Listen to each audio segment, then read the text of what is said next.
Muy buenas tardes.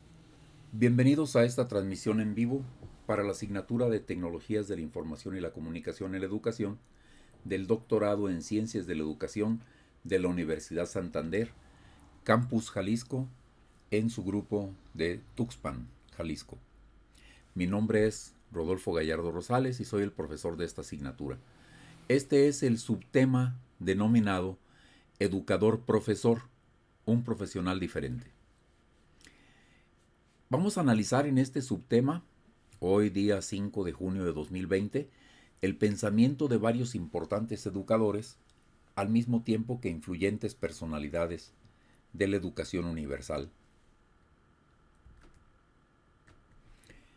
Algunas veces hemos hecho la pregunta en una clase sobre ¿por qué cree usted que la Secretaría de Educación Pública, o el instituto o la universidad le paga al profesor?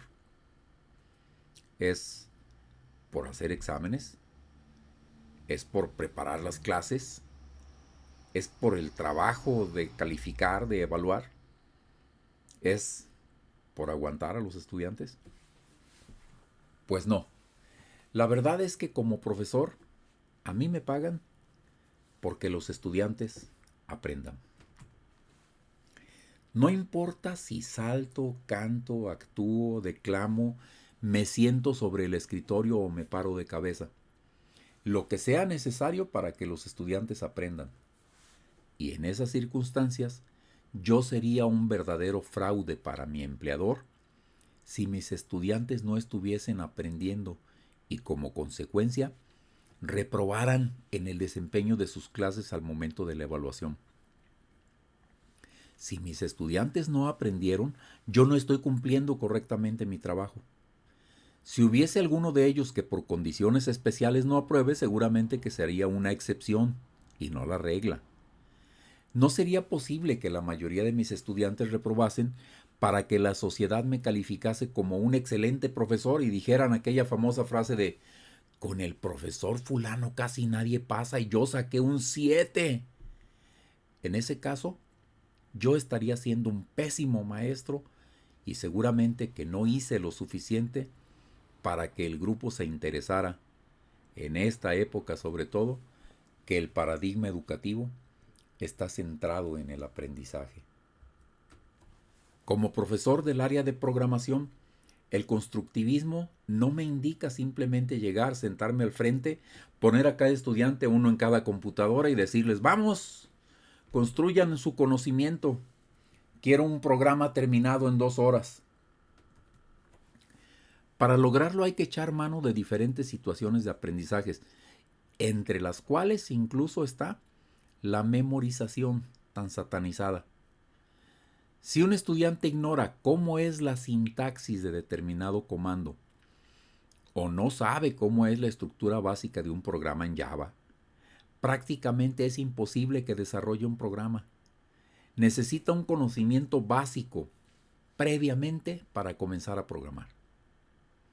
Ya conoce y domina la estructura de un programa, ya ha aprendido para qué sirven las clases, objetos, instancias, métodos y la sintaxis correcta para su creación y uso. Ya he trabajado como profesor con él, con diferentes ejemplos de cada programa. Entonces ya puedo pedirle que construya un programa precisamente usando lo que ha aprendido. Hablar de propiciamiento de situaciones de aprendizaje no es solo tratar de hacer una imitación o una mala copia de la realidad y nuestro contexto. Eso solo lo usamos para ejemplificar, pero recurriremos siempre a situaciones mucho más complejas. La información que nos rodea la procesamos y la sintetizamos de manera que podamos analizarla para poder interpretarla y reinterpretarla cuantas veces sea necesario en situaciones existentes, inexistentes y hasta propuestas o inventadas. Así se establecen modelos explicativos de nuestra realidad. Veamos qué opinan dos grandes teóricos de la psicología educativa. Jean Piaget epistemólogo y biólogo suizo conocido como el padre de la epistemología genética y autor de la teoría constructivista del desarrollo de la inteligencia. Y por otro lado, Lev Vygotsky, psicólogo ruso, un gran teórico de la psicología del desarrollo y precursor de la neuropsicología. Según Piaget, básicamente el docente debe ser un guía y orientador del proceso de enseñanza y aprendizaje. El profesor, por su formación y experiencia, conoce qué habilidades requerirles a los alumnos según el nivel en que se desempeña, y para ello debe plantearles distintas situaciones problemáticas que los perturben y que los desequilibren. Las principales metas de la educación en general y las de los docentes en particular son crear hombres que sean capaces de crear cosas nuevas, hombres creadores e inventores. Formar mentes que estén en condiciones de poder criticar, verificar y no aceptar todo lo que se les expone. Vygotsky, por su parte, concede al maestro un papel esencial al considerarlo facilitador del desarrollo de estructuras mentales en el estudiante, para que éste sea capaz de construir aprendizajes más complejos. Se enfatiza y valora entonces, por parte de ellos dos, la importancia de la interacción social en el aprendizaje. El estudiante aprende más eficazmente cuando lo hace en forma cooperativa. Analicemos lo que dice al respecto del profesor César Coll, un psicólogo español, quien ha realizado y dirigido una gran cantidad de estudios de las implicaciones pedagógicas de la teoría genética. La construcción del conocimiento en el ámbito escolar, según Coll, es un proceso de elaboración porque el alumno selecciona, organiza y transforma la información, establece relaciones con sus conocimientos previos. Aprender un contenido quiere decir atribuirle significado. Construir significados nuevos se logra estableciendo nuevas relaciones e introduciendo nuevos elementos. El proceso de enseñanza debería orientarse a aculturar a los estudiantes por medio de prácticas cotidianas, significativas, relevantes, apoyadas en procesos de interacción social. David O. Siubel, psicólogo y pedagogo estadounidense, desarrollador de la teoría del aprendizaje significativo, que se aplica al concepto cognitivo de aprendizaje, donde una persona interactúa con su entorno e intenta dar sentido a lo que percibe y está relacionado con la actividad que se realiza en el aula y con los factores cognitivos, afectivos y sociales que en ella influyen. En ese sentido, una teoría del aprendizaje ofrece una explicación sistemática, coherente y unitaria de cómo se aprende, cuáles son los límites del aprendizaje, por qué se olvida lo aprendido. Y complementando a las teorías del aprendizaje encontramos a los principios del aprendizaje, ya que se ocupan de estudiar a los factores que contribuyen a que ocurra el aprendizaje en los que se fundamentará la labor educativa. En este sentido, si el docente desempeña su labor fundamentándola en principios de aprendizaje bien establecidos, pues podrá racionalmente elegir nuevas técnicas de enseñanza y mejorar la efectividad de su labor. La teoría del aprendizaje significativo de O. Siubel ofrece, en este sentido, el marco apropiado para el desarrollo de la labor educativa, así como para el diseño de técnicas educacionales coherentes con tales principios, constituyéndose en un marco teórico que favorecerá dicho proceso. Aquí cobra capital importancia el concepto de aprendizaje cooperativo, mediante el cual se organizan las actividades dentro del aula para convertirlos en una experiencia social. No debemos confundirlo con el aprendizaje colaborativo, que se identifica más con el enfoque sociocultural del aprendizaje. El aprendizaje colaborativo depende de la organización de los estudiantes por ellos mismos, en quienes recae la responsabilidad de su aprendizaje. El aprendizaje cooperativo se identifica más con el concepto piagetiano del aprendizaje constructivista. En el aprendizaje cooperativo, El profesor es quien propone un problema. Él organiza a los estudiantes para que resuelvan una parte cada quien, siendo así responsables todos por la solución conjunta del problema. El aprendizaje cooperativo es altamente estructurado y supervisado por el profesor. Veamos ahora a Ramón Ferreiro, especialista e investigador educativo cubano, creador del método de la enseñanza libre de la improvisación. En su método aparecen varias fases. En la activación, profesor y estudiantes deben crear un ambiente propicio para aprender, un entorno agradable para que el estudiante haga frente al esfuerzo intelectual que exige el aprendizaje. En la orientación, el docente es capaz de captar el interés de los estudiantes en el tema que va a desarrollar, que está aprendiendo, cómo y qué resultados se espera. En la recapitulación, se recupera y reitera lo más importante tratado hasta el momento. Un recordatorio agradable y vivencial que ayude a la comprensión del tema. En el procesamiento de la información, los estudiantes, en equipo o de forma individual, leen, observan, responden preguntas, etc., y permiten construir socialmente el conocimiento. En la independencia social positiva, se propicia la oportunidad de compartir procesos y resultados del trabajo realizado por el equipo o la clase. En la evaluación, se acompaña al grupo en el proceso permitiendo que evaluemos la obtención de los resultados comparados con el plan inicial que hicimos de clase.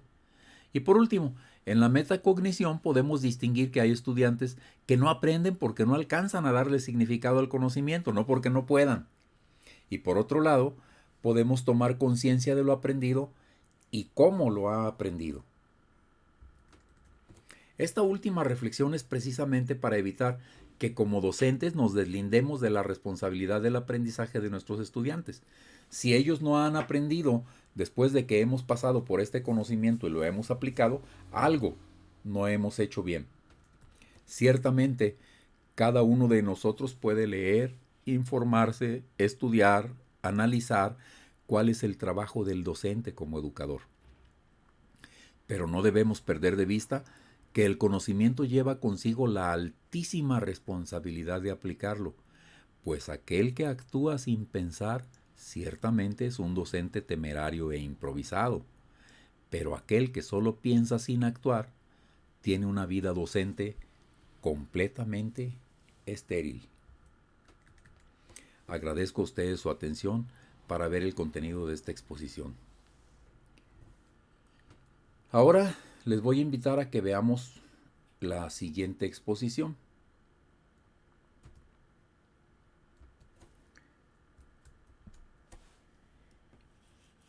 En esta vamos a trabajar con un subtema denominado Sociedad y las TICs. Entonces,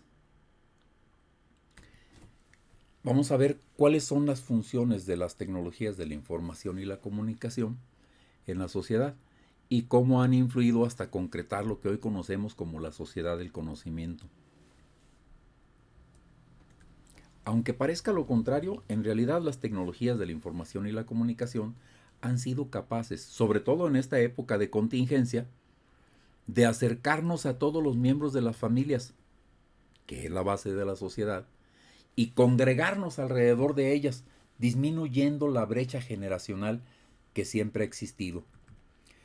Tomamos como una generación promedio la cantidad de 25 años, pues se considera que la mujer tiene su primer hijo aproximadamente, en promedio, a los 25 años de edad.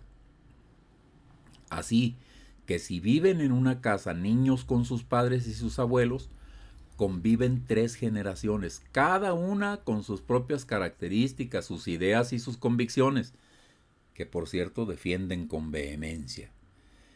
Ya era algo normal en este tiempo ver a personas haciendo uso de una computadora, de una tablet o de un smartphone en casa.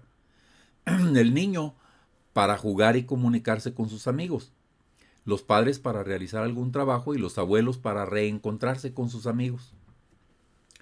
En el actual estado de contingencia, las tecnologías de la información y la comunicación han jugado un papel preponderante. Los niños toman clases virtuales enviando tareas, realizando trabajos, etc. Sus padres supervisan sus trabajos.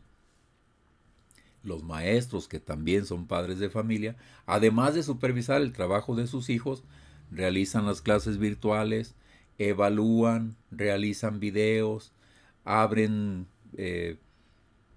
videoconferencias, etcétera, etcétera, etcétera. Algo que no podemos negar es que las tecnologías de la información y la comunicación están ahí y al parecer llegaron para quedarse. Si le roban el celular a un estudiante, se están llevando parte del trabajo que ha realizado, su lista de contactos, sus recordatorios, sus citas médicas, sus pláticas y a veces hasta datos muy importantes y secretos que no deberían estar ahí. Como sociedad, dependemos peligrosamente cada vez más de las TIC. Nuestras citas de trabajo, nuestras citas médicas, las cuentas bancarias, el GPS para movernos en lugares que desconocemos, los pases de abordaje electrónicos que descargamos al smartphone para subir a un vuelo, las aplicaciones para pagar el teléfono o la luz, o para revisar dónde está más barata la gasolina, y hasta para revisar a cómo amaneció el dólar hoy. Sería inútil tratar de enumerar los millones de aplicaciones que tanto en sistemas operativos iOS como Android existen, y eso solamente para smartphones. Smartphones que cada uno de los componentes de esta sociedad tenemos en nuestro bolsillo, o las damas en su bolso. No dejaremos de mencionar, por la indiscutible importancia que tiene, el uso que como sociedad damos a las tecnologías de la información y la comunicación como parte de los útiles que usamos en nuestro desempeño laboral. Nuestros superiores nos envían por este medio memorándums y oficios. A veces ya ni siquiera es tan importante tener un escáner a la mano para capturar un oficio en PDF y enviarlo. El celular lo hace por nosotros. Usamos la simple cámara, lo convertimos en PDF, que por supuesto luego se puede leer e imprimir. Ahora ha surgido un importantísimo concepto al que llamamos cariñosamente la nube, para mencionar a la red de redes. Esto en teleinformática se representa con una nube, pero para simbolizar la enorme cantidad de medios de conexión, protocolos y topología física que las redes que la componen tienen. En esa nube podemos almacenar una cantidad fantástica de información. Por ejemplo, en Google Drive o en Dropbox, del orden de varios gigabytes. Y un gigabyte, para que calculemos, almacenaría unos 168 millones de palabras escritas en español, toda vez que cada palabra en promedio en nuestro idioma es de 4.94 letras. Cada vez más nuestros hogares están incluidos en el nuevo IoT, Internet of Things o Internet de las Cosas, como interconexión digital de una gran cantidad de objetos de uso cotidiano del Internet. Cada vez más nos acercamos a pasos agigantados a lograr que todos los electrodomésticos de que disponemos en nuestras casas puedan estar comunicados en el Internet. Hoy podemos ya ver desde nuestro trabajo o desde nuestro celular las cámaras de nuestras casas, por ejemplo. Tal vez no esté lejos el día en que podamos detectar por medio de agentes SNMP, por ejemplo, si el televisor se ha quedado encendido, o el horno tostador, o si se ha quedado encendida la luz de las habitaciones. Y que a la lejanía de un tap en la pantalla de nuestro celular podamos deshabilitarlas o encenderlas. Que podamos poner la calefacción o el enfriador a distancia para cuando lleguemos esté nuestra casa a los agradables 25 grados de temperatura. Imaginemos que todo, horno, estufa, microondas, refrigerador, televisión, bomba de agua, luces de las habitaciones, alarmas, etcétera, etcétera, puedan estar controlados desde el Internet. Hemos escuchado muchas veces hablar de la generación nativa digital. que esos niños han nacido con la tableta, el teléfono y el mouse en la mano. A ellos les dejas un dispositivo nuevo 15 minutos y pueden decirte casi enseguida qué hace, cómo lo hace y cómo lo puedes configurar para personalizarlo. Tal vez en donde comienza el problema dentro de la familia es cuando no sabemos hasta dónde debemos poner límites al uso de toda esa tecnología y permitimos que los niños no disfruten de su niñez, el juego y la convivencia familiar por estar conectados o jugando. Cuando hablamos de correcto manejo, precisamente se trata de dosificar las actividades de los hijos. Tiempo para la escuela, tiempo para los amigos, para estudiar, para convivir, para los alimentos en familia, para descansar y para realizar también pequeños trabajos ayudando en las labores de casa. Y por supuesto, que los hechos consignados en las diapositivas anteriores que tratan sobre la familia solo serían un prólogo para lo que hemos dado en llamar la sociedad del conocimiento, también conocida como la sociedad de la información y también conocida como la sociedad red. Hay una economía que podríamos llamar tradicional, productora de bienes, y la nueva economía ideal, productora de servicios y administrada por personal muy calificado y profesional. A la sociedad que asiste a la transición de la primera a la segunda, le llamaremos la sociedad del conocimiento. No solamente se trata de una sociedad que produce servicios, sino que una parte importante de su actividad económica está basada en el conocimiento. Al aumentar notablemente el conocimiento, se incrementa de manera directa la importancia de las actividades producto del mismo. Esta es entonces una sociedad caracterizada por su academicidad y cientifismo, que se distingue de la sociedad industrial que se basaba en el empirismo, la industria y las manualidades. En esta sociedad del conocimiento, las tecnologías de la información y la comunicación ocupan un lugar preponderante y muy importante, puesto que se encuentran inmersas tanto en el mundo empresarial como en el mundo educativo, por todas las actividades que tienen de gestión, planeación y formación. Es muy notorio el incremento ahora del nivel educativo poblacional, siendo este uno de los cambios estructurales que se dan en el interior de la dinámica social. En nuestro país, llama la atención el hecho de que en esta transición las universidades han dejado de ser coto de los estratos altos de nuestra sociedad. La masificación de las instituciones de educación superior e incluso de aquellas que ofrecen posgrados es parte de nuestro diario vivir. Pero el cuestionamiento ineludible es: ¿el progreso tecnológico es la causa del incremento del nivel educativo? ¿O el nivel educativo es la causa mientras que el progreso es el efecto? Independientemente de nuestra respuesta, seguramente que en algo estaremos de acuerdo. Ya sean causa o efecto, el progreso tecnológico y el nivel educativo, de la mano, han impulsado la transición hacia la sociedad del conocimiento y por consiguiente la transición hacia nuestra sociedad moderna. Los conceptos de sociedad del conocimiento y de aldea global van de la mano. El segundo hace referencia a la inmediatez con que se puede acceder a lugares y personas mediante el uso de las tecnologías de la información y la comunicación, que en tiempo real nos permite revivir las condiciones de una pequeña aldea, ¿no? Comunicándonos y percibiendo hechos y personas distantes como si estuvieran en este momento, como si fuera cotidiano. Basados en esta premisa, los procesos sociales cada vez más dependerán del conocimiento, que a su vez depende de las tecnologías de la información y la comunicación. El conocimiento es un recurso, es parte de los activos de la empresa y a su vez las tecnologías de la información y la comunicación se han convertido en herramientas de trabajo, en medios de producción. El conocimiento es una inversión y un recurso. Si quieres progresar en el trabajo, debes acudir a una institución donde obtengas conocimiento y certificación. Pero al mismo tiempo que crece el conocimiento, crece el no saber.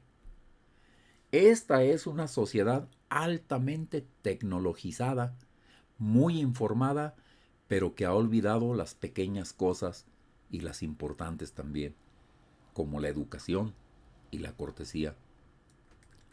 El pragmatismo de John Dewey y la teoría de sistemas de Luhmann evidencian entonces la necesidad de un equilibrio entre lo subjetivo y lo objetivo.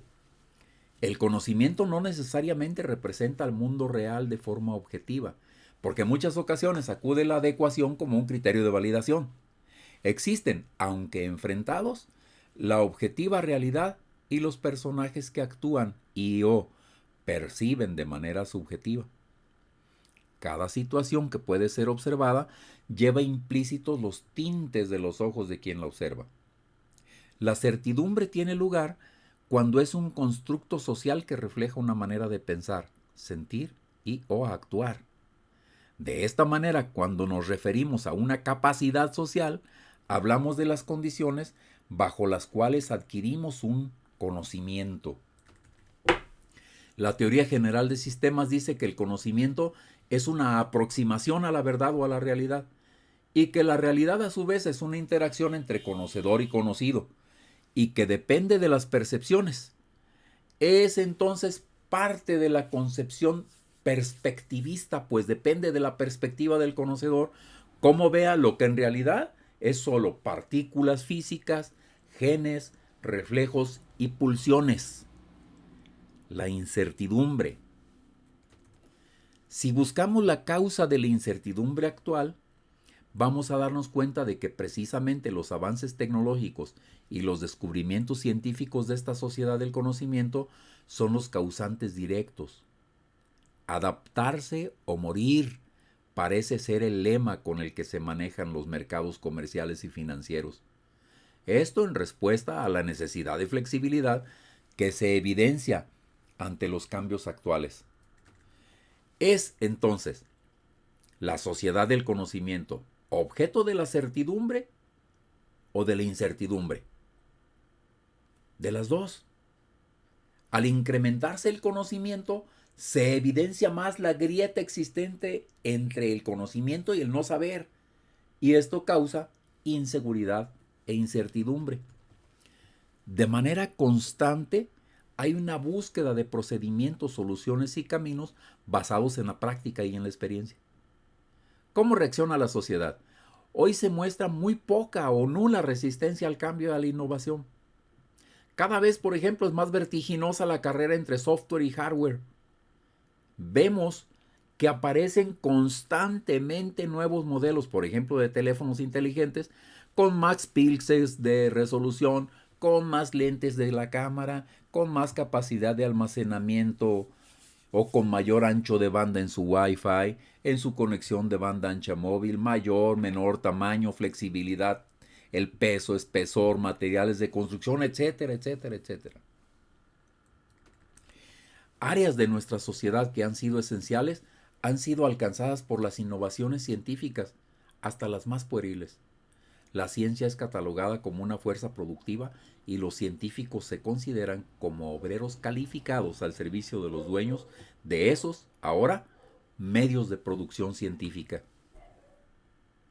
La ciencia y el conocimiento se han politizado, de manera que existen sectores del gobierno que se encargan de su administración. Se dictan políticas que ahora indican a los científicos qué han de investigar y desarrollar. Sin embargo, algo que desafortunadamente ocurre en este escenario es que el conocimiento se ha considerado como un factor diferencial en la desigualdad social. Los magnates, dueños de los medios de producción, se convierten en dueños ahora del conocimiento y de los descubrimientos. La ciencia y el descubrimiento, el conocimiento, se han mercantilizado. Se usan para mostrar que el poseedor de los últimos desarrollos es parte de una élite económica que puede pagar por ellos, mientras que las mayorías quedarán con la sensación de impotencia y resentimiento social. Las estructuras que pueden regular la sociedad sufren también un cambio dentro de la sociedad del conocimiento. Se desarrollan nuevas reglas acordes a los tiempos y a las necesidades sociales. Cierto, la sociedad del conocimiento es más estable, pero al mismo tiempo muestra una gran fragilidad e inseguridad. muestra una terrible separación entre todos los estratos de la sociedad y los marca. Esta será causa de que existan paralelamente formas de organización y pensamiento social paralelo y no necesariamente confluyente. Eso es todo. Muchas gracias por su atención. Les agradezco a ustedes su atención a estas dos presentaciones y me reitero a sus apreciables órdenes, esperando que haya sido comprensible el carácter que tiene el profesor educador en este tiempo, así como el papel que juegan las tecnologías de la información y la comunicación en la sociedad, y finalmente el formato de la sociedad del conocimiento en esta maravillosa aldea global en la que vivimos. Que tengan ustedes un excelente día.